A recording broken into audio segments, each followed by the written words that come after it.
10:05 Eastern, senior editor of The New Republic, John Judas, discusses Americans and morality.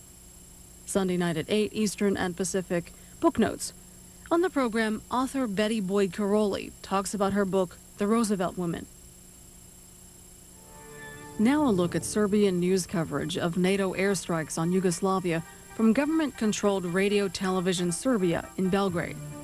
This portion of the news was recorded today at 1:30 p.m. Eastern Time and translated here at C-SPAN in Washington, D.C. It's about 35 minutes long. Primetime news of Radio Television Serbia. Respected viewers, at today's session, the government of the Republic of Serbia, presided over by Marko Milanovic, considered the activities pertaining to the spring sowing season. It was stressed that all of the spring farming work is conducted according to the plan, so that all of the farming land will be actually greater than what had been anticipated. The wheat, sunflower seeds and other small grains are sown, while the corn and various types of grass for animal consumption is being planted as planned. The delivery of fuel necessary for the agricultural activities is carried out continually in accordance with the plans.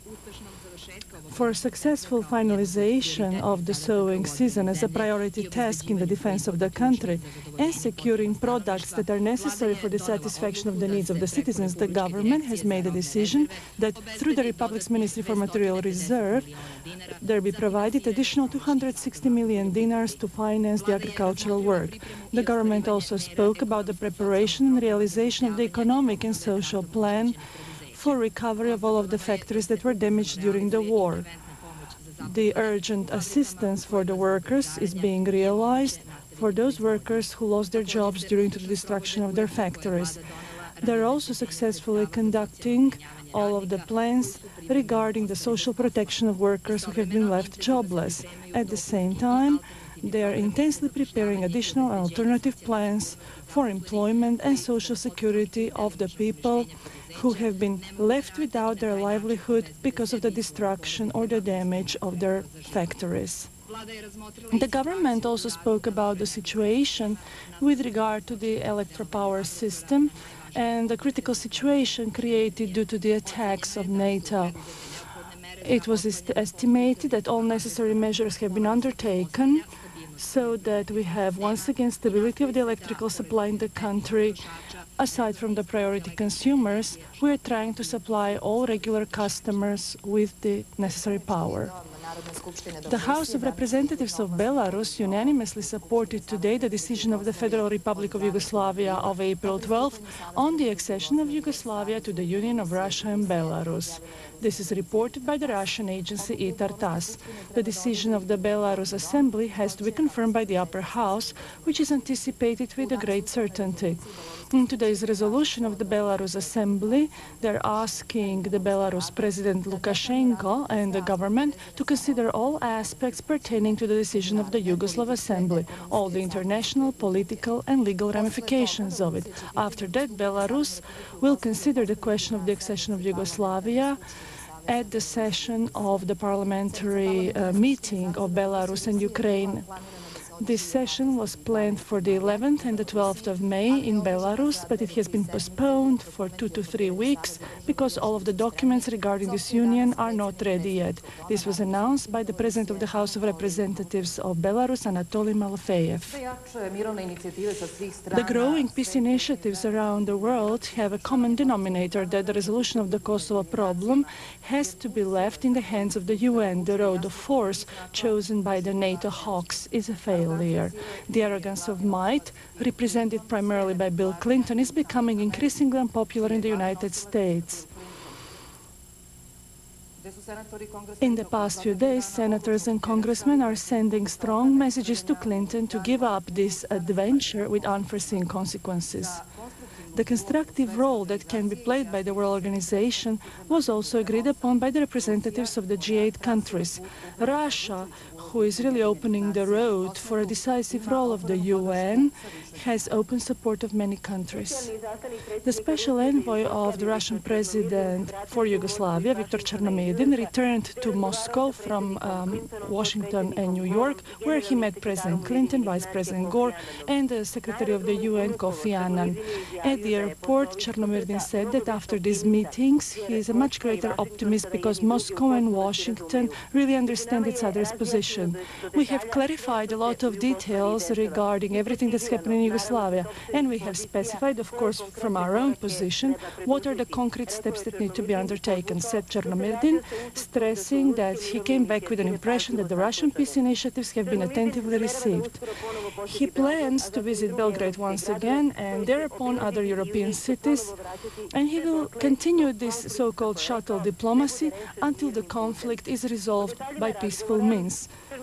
Regarding the details of the discussion, he has already telephoned President Yeltsin, who today in Kremlin said that he is looking forward to the personal visit by Chernomyrdin and the briefing on his meetings in Washington and New York.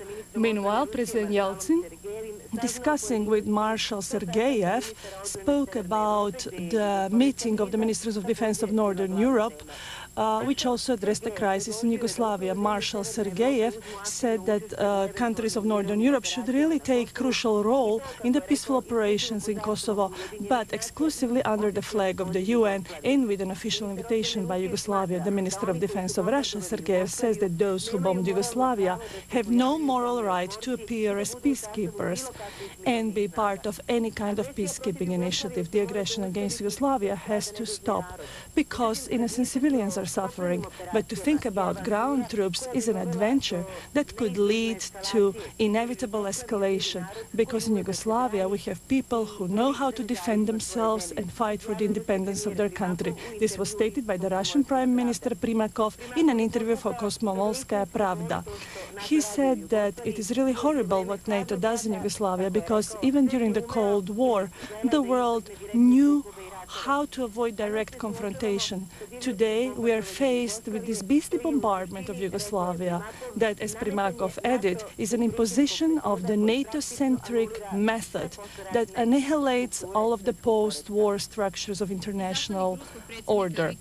The special envoy of the Russian President Viktor Chernomyrdin held a discussion in New York with the UN Secretary General Kofi Annan about the Kosovo crisis. Afterwards, he called this a constructive meeting that showed the determination of Kofi Annan to participate in the resolution of the crisis. It is extremely important that UN be involved, and we will help realize this, said Chernomyrdin. The special envoy of the Russian president noted once again that Russia's position is to find peaceful resolution, and everybody should show readiness. As to the questions about international presence in Kosovo, he said that Russia will participate only once there is an agreement in accordance with Yugoslavia. And this is a question that needs further discussion. In New York, there was a consulting meeting of the Security Council in UN dedicated to the Kosovo crisis and the exit out of the President cul-de-sac. It was stressed that UN should take an active part in the political solution of this crisis. This was confirmed by the Chinese ambassador to the UN, Qinghua Sun, who spoke to the press after the meeting that China welcomes all political initiatives. China is convinced, said Qinghua Sun, that the UN should play a key role in this process.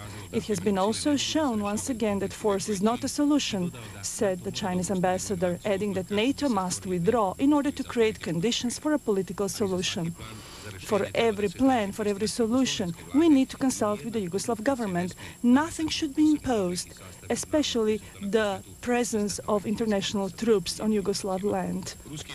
The Russian ambassador Lavrov warned of the danger of the continued bombing campaign. He spoke of the huge damage inflicted by this campaign and criticized NATO for aggression that prevents a diplomatic solution and return of the refugees.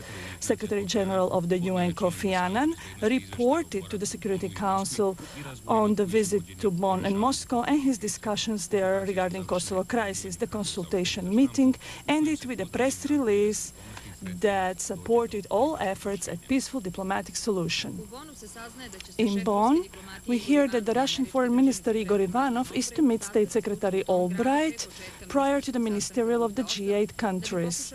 The two will try to narrow their differences regarding the political solution of the Kosovo crisis. The goal of the G8 meeting in Bonn is to generate a draft resolution for the UN Security Council on the solution of the Kosovo crisis. The US Senate and one of the houses of the American Congress did not approve the resolution that would have given Bill Clinton unconditional authority on further actions regarding Kosovo. 78 out of 100 senators voted against this resolution. The Senate representative, Republican leader Trent Lott, said that this resolution is not appropriate to the situation. He added that this resolution is essentially flawed both in its spirit and substance, especially at the moment when we conduct negotiations about a political solution. The U.S. religious leader and human rights champion Jesse Jackson, who met in New York with the UN Secretary General Kofi Annan, once again appealed for an immediate diplomatic road out of this crisis and stopping of the bombardment. Jackson spoke that bombardment leads nowhere. It has only inflicted huge damage and suffering. Yugoslavia, throughout this NATO aggression, has become only more determined and unified, said Jackson, warning NATO that the solution can be sought only by political means. He stressed the key role of UN in terms of the decision for the international presence in Kosovo. The Italian Prime Minister Massimo D'Alema said that there is a stronger evidence of possible political solution of the crisis engendered by NATO actions in Kosovo. He stressed that UN has to play a key role in finding this political resolution. The Italian Prime Minister added that the ministerial meeting in Bonn tomorrow will be an important step towards the way out of this dramatic situation. The Greek Foreign Minister Yorgos Papandreou stated that this is the moment for diplomacy and that important steps are taken towards a political solution for the Kosovo problem. Papandreou spoke of the intensification of the efforts over the next few days regarding the decision on the end of the bombardment and that it should be done through UN. According to the TV station of Greece Net, this decision will also include all details on the political resolution of the crisis and will not accept participation of the terrorists from KLA. Cuban President Castro said that the NATO aggression is a genocide in the heart of Europe. He added that to cut electricity supply and bomb TV stations is a tantamount to a genocide. I'm completely convinced that these determined people will win their freedom. There is no might that can oppress them. This country cannot be conquered, said President Castro. He stressed that there is no other solution but a political one, in accordance with the agreement between Yugoslav government and the political parties of the Kosovo Albanians. The President of Finland expressed his hopes for the shuttle diplomacy of the special Russian envoy Viktor Chernomyrdin. Finland feels that the political resolution is essential and believes that this month may be quite decisive in that regard. The German Minister for the Environment and member of the Green Party, Jürgen Trittin, expressed sharp criticism in Bonn yesterday against NATO's attacks on civilian targets in Yugoslavia. The representative of the Green Party in the Bundestag, Kerstin Miller, appealed for at least a temporary halt in the bombing, which could contribute to the diplomatic efforts for the political resolution of Kosovo crisis. The bombs for the past 6 weeks have not reached a single goal of the alliance, stressed Kerstin Miller, warning that only political solution can bring peace. The president of the Macedonian parliament, Savo Klimovski, and Duma's vice president, Sergei Baburin, expressed optimism in Skopje regarding a possible political solution in the near future that would create conditions for a permanent peace. Macedonia confirmed again that it won't allow the use of its territory for ground troops intervention in Kosovo, noted the press office of the Macedonian parliament. The president of the Hungarian Workers' Party, Gyula Tilmer, asked his compatriots to prevent the deeper involvement of their country against Yugoslavia. He stressed that NATO cannot reach its goals by bombing Yugoslavia, nor is it really concerned with the destiny of the Kosovo Albanians. The president of the Workers' Party criticized the US president, adding that Clinton wants to impose his model on Yugoslavia at any cost. Today's papers in Britain Britain publicized the statement of General Klaus Neumann, one of the highest military officials of NATO, that the military campaign against Yugoslavia has failed, as well as the warning of the UN Commissioner for Human Rights, Mary Robertson, that NATO is responsible for war crimes because of civilian victims in Yugoslavia. British analysts warned their government that it will remain alone in its warmongering against Yugoslavia. In the commentary of The Independent, they also say that European countries do not want a continued conflict nor escalation of the war, but America is more and more interested in diplomatic solution with the help of Russia. The British Intelligence Office, M16, and other similar services throughout Europe and the world are studying the secret network of support for the Albanian terrorists, writes the Daily Telegraph. The research focuses on Switzerland, where terrorists have numerous bank accounts collecting money from the Albanian and Kosovo diaspora. The investigation has been opened because of suspicions that the terrorists are financed from drug running, organized crime, and smuggling of people on the territory of the European Union, notes the Daily Telegraph, stressing that this terrorist organization has enjoyed full support by the US State Department. Trucks for humanitarian assistance are used for arms supply for the terrorists KLA, notes the leading Portuguese radio TSF, stressing the involvement of mafia organizations from Albania and Italy. More than 30 trucks originating from Germany with humanitarian assistance for Kosovo were stopped in the Italian port of Bari. After the inspection, it was discovered that they had lots of arms that was being carried for the terrorists. Many Portuguese papers speak about the transfer of arms as well as mercenaries. Americans of Serbian descent sent an open letter to President Clinton asking him to stop the deception and begin negotiations in accordance with international law. Serbs in America are against this war that has never been declared by the US Congress because this war is against the long-term interests of their adoptive country, the USA. By beginning this war against Yugoslavia, Clinton failed to inform the citizens that this war violates international law, the UN Charter, as well as the NATO Charter, which permits armed intervention only in defensive actions. This letter says that Clinton destroyed the credibility of NATO when he tried to justify this war by so-called noble goals behind this aggression. The European Board for the Protection of Serbs, based in Paris, will begin on every 24th day of each month to send a petition to the Hague Tribunal for Yugoslavia, demanding indictment against those parties suspected of initiating the aggression in Yugoslavia. The board president, Dr. Sima Mravovic, announced in Paris that this will be a continued pressure on the Hague Tribunal towards the recognition of such a demand. Throughout the world, there is a growing voice of reason against the aggression against Yugoslavia and for a political solution of the problem.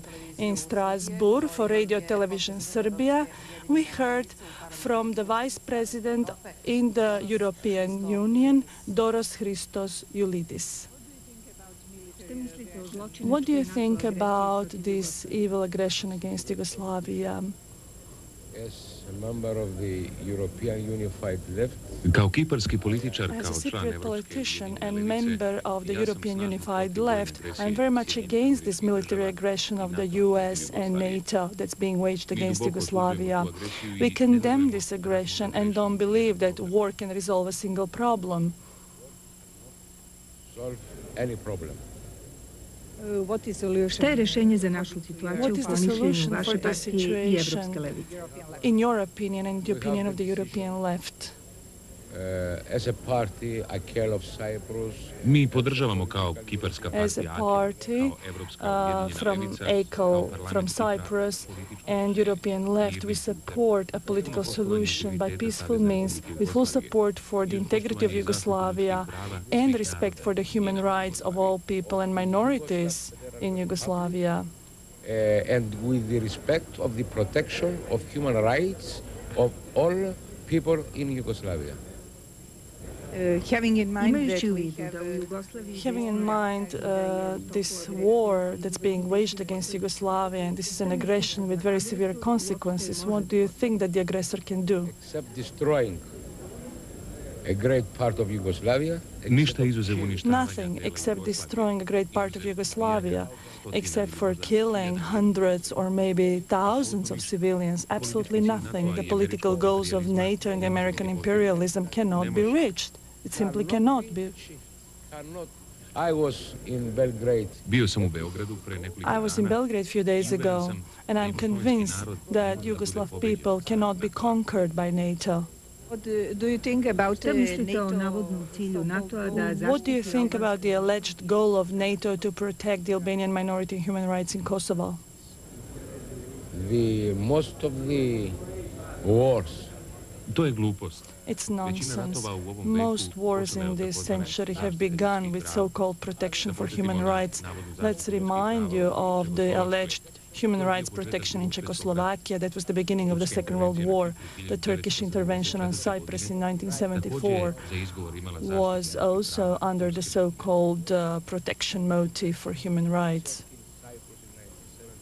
Invazija Amerike. The invasion of US on Granada was also allegedly in order for protection of some students that had been educated in the US. the rights of some students, American Mi studies. moramo da poštujemo osnovno We have to respect the basic human right. And what is the basic human right? This is the right of every man to live, the right to life. The right to live, the right to have a life.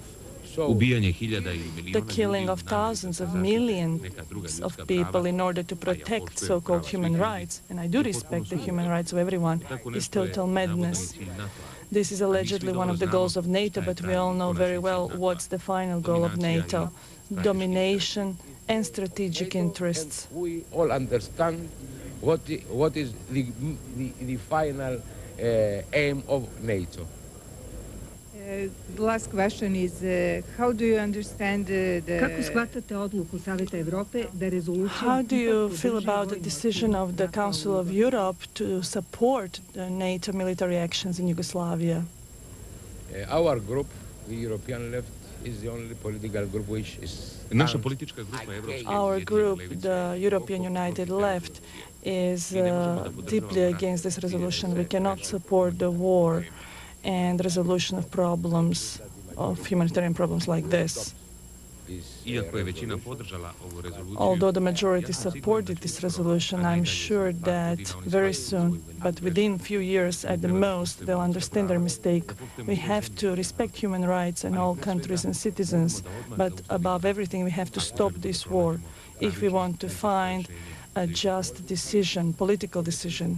The goal of the NATO aggression against Yugoslavia is not the autonomy of Kosovo, but the demonstration of power. This was shown during a television program by the British writer Harold Pinter that was shown on BBC. The aggression was supposed to be a birthday gift for NATO's 50th anniversary. In this TV program cited by the Tanjug news agency, it was noted that under the direction of the US State Department, Rambouillet meeting turned into a farce. Its whole goal was to gain an excuse for a subsequent bombardment. America is the generator of the crisis in Kosovo, and the only instrument, the basic instrument, are the terrorists of the so-called KLA. The program also noted that the crisis in Kosovo began when USA and the West decided to support the terrorists in this program titled Two-Way Fire. It was also noted that the State Department, acting unilaterally but hiding behind the international community, set conditions in Rambouillet that the Yugoslav delegation could not accept. They emphasized one detail that has never before been disclosed to the British public: the demand that NATO forces, as part of the international presence, have unconditional freedom of movement throughout Yugoslavia. This was a condition, as the program said, that no sovereign country can accept. The program also noted that a particular point within this aggression was played by Secretary General Kofi Annan, who allowed for the World Organization to be bypassed and humiliated. This is not accidental. They remind of the shameful decision of Kofi Annan to bomb the Bosnian Serbs, at that point under the direction of Madeleine Albright, and with the excuse that the former UN Secretary General could not be located. The decision on bombing of the Bosnian Serbs was made by Kofi Annan. A year later, he was awarded with Boutros Ghali's place. This is a gangster organization, says Harold Pinter for NATO. From day to day, more and more enemy planes are being downed, more and more helicopters and destroyed missiles. An Apache helicopter crashed today around 75 kilometers north of Tirana, killing the 2 crew members. NATO headquarters in Brussels confirmed the crash of the helicopter, which was allegedly on a routine training mission. They think that this was some kind of defect in the motor. This is the second crash of an Apache helicopter in Albania over the past 20 days. The visit of the U.S. President Bill Clinton to Brussels was marked by the deaths of 2 U.S. pilots of the Apache helicopter. Clinton spent 3 hours with NATO officials, though there is no official announcement yet from the discussion at the NATO headquarters. He spoke to the NATO Secretary General Javier Solana and the Supreme Commander Wesley Clark. Clinton was informed of the helicopter crash in Albania and the continuation of the military operations as NATO calls the brutal campaign against civilians. While he briefed NATO officials of the details of his talks with Chernomyrdin. From Brussels, he traveled to Germany to visit the U.S. troops stationed there. He began at the Spangdahlem base, from which 17 combat planes F-17 leave every day to drop their deadly bombs on the cities of Yugoslavia. Today, around 1:30 in the afternoon, NATO aggressors bombed a Greek humanitarian convoy very close to Uroševac.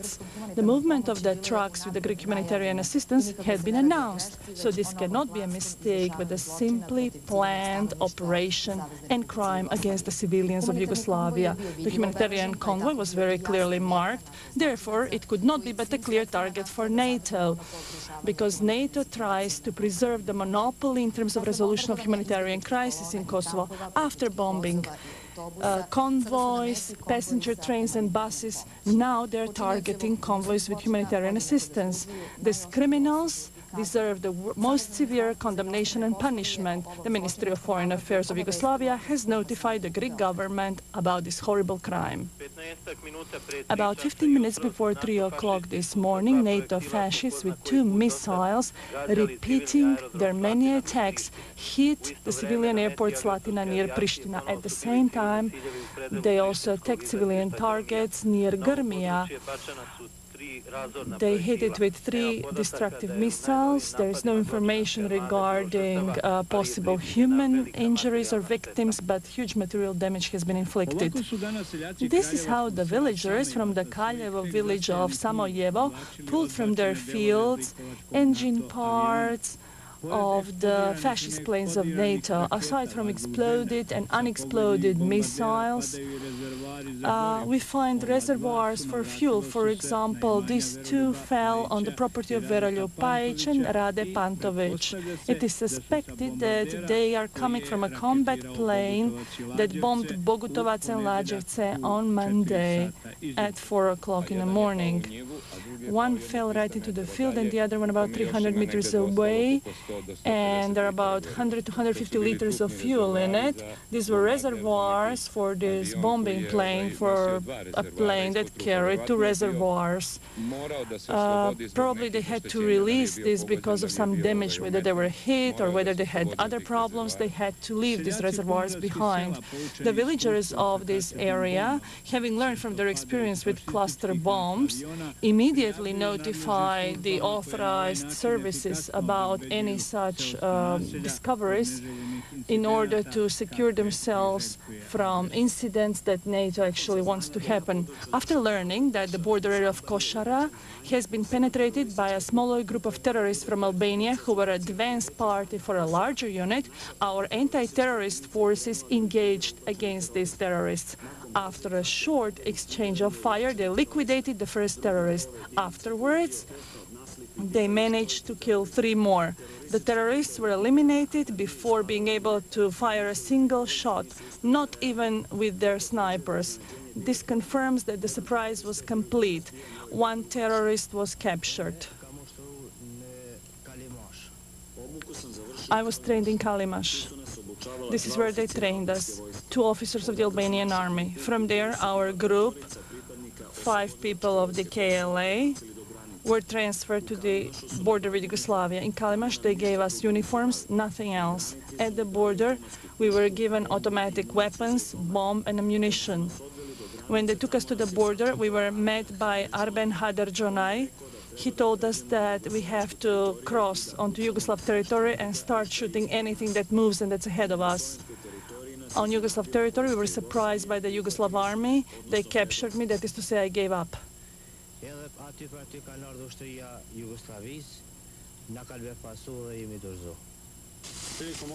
During this action, our troops captured a sniper. This is a special model 3000. It has optical devices on it for night firing. The special anti-terrorist unit, so-called Falcon, carried out successfully this, for them, a very easy task.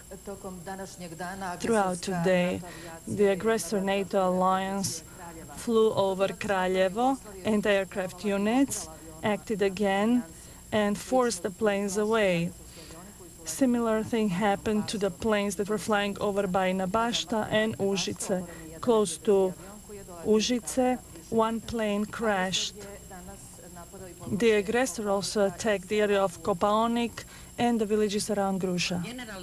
The general manager of Radio Television Serbia, Dragoljub Milanovic, visited today the buildings of Novi Sad television that were bombed on the 3rd of May by the NATO alliance. This criminal attack of Television Serbia in Novi Sad is one more attempt to kill the free word and the truth about the aggression. The director of TV Novi Sad and other officials notified the general manager about the consequences of this criminal assault.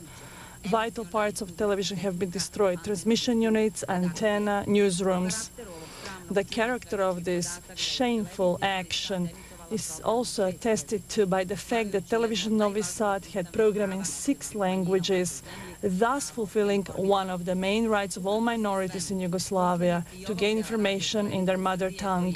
Despite everything, all of the workers of Television Novi Sad, who have been continually informing the public both in the country and abroad, and whose reports are a testimony to this abhorrent evil, will continue to carry out their professional duties. The program was not interrupted, even in this day when the image of the destroyed TV building went around the world. The manner in which NATO conducts its aggression against a sovereign country such as Yugoslavia and the cynicism of these evil deeds against civilian citizens shows the genocidal face of the NATO aggressors, said Nebojša Vujović, Deputy Foreign Minister, at a press conference today. The latest example is the bombing of the passenger bus near village of Lužane that killed almost 60 civilians, and on the 3rd of May once again near Savina Voda, where 20 passengers were killed. This is an evil deed against humanity that has not been seen in recent history. The goals of the NATO aggressors are not military. The victim are the people of Yugoslavia, especially women, children and old people. The latest bombardment of Valjevo hospital left it without electrical power, endangering the lives of 25 babies in incubators. The victims are not only Serbs, but minority groups. These are people whose countries border Yugoslavia and who have been pulled into this war by allowing NATO to use their airspace. The assault on the electrical power system of Yugoslavia with the use of graphite bombs is a direct assault on civilians, who are the largest consumers of electrical energy, said Vujović, adding that this is a flagrant violation of the Geneva Convention about protection of civilians in situations of war. NATO is trying to hide its evil deeds with their propaganda against truth by trying to leave only the world media as the sole source of information. In this attempt, the victims are also our media. First, they bombed TV building in Belgrade, and then the TV building in Novi Sad, which had transmitted programs in 6 languages: Hungarian, Romanian, Slovak, etc. But the truth cannot be hidden, and they will have to face it, even those who kill civilians.